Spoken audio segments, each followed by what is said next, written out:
بسم اللہ الرحمن الرحیم یا ودود صلی علی سیدنا محمد وآلہ وصحابہ انکا رحیم ودود۔ السلام علیکم ورحمۃ اللہ وبرکاتہ۔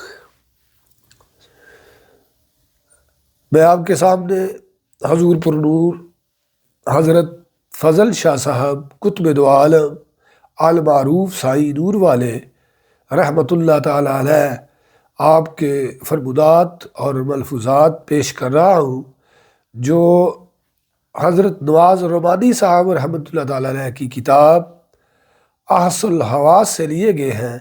اگر پڑھنے میں کوئی کمی بیشی اور کوئی بھول ہو جائے تو اس کے لیے میں پیشگی معافی چاہتا ہوں۔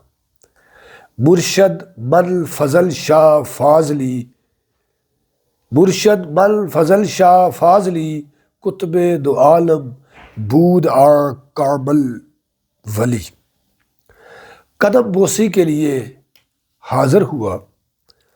زبان درفشاں سے ارشاد فرما رہے تھے کہ عام لوگوں کو جو عوارض لاحق ہوتے ہیں، ان کا مقصد انہیں رجوع اللہ کرنا ہوتا ہے۔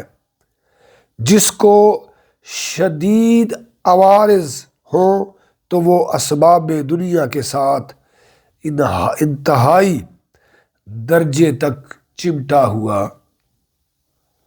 ہوتا ہے، تو وہ اسباب دنیا کے ساتھ انتہائی درجے تک چمٹا ہوتا ہے۔ اس سے ان سے چھڑانا مقصود ہوتا ہے۔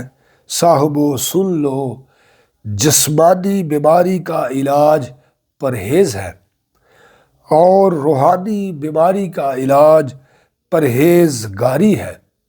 پرہیزگاری یہ ہے کہ اللہ تعالیٰ کی عطا کو اس کی رضا پر خرچ کر دیا جائے اور اپنی پسند کو قربان کر دیا جائے۔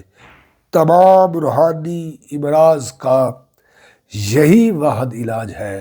اللہ تعالیٰ ہمیں بزرگان دین کی صفات کو اجاگر کرنے اور مزین کرنے کا شرف اور علم عطا فرمائے، اور اللہ تعالیٰ ہمیں جو بزرگان دین کو علم عطا فرمایا اس میں سے ہمیں بھی حصہ عطا فرمائے۔ بزرگان دین کی دعا برکت کے ساتھ اللہ تعالیٰ ہمیں آسانیاں عطا فرمائے اور آسانیاں تقسیم کرنے کا شرف عطا فرمائے۔ نور والے، نور والے، نور والے۔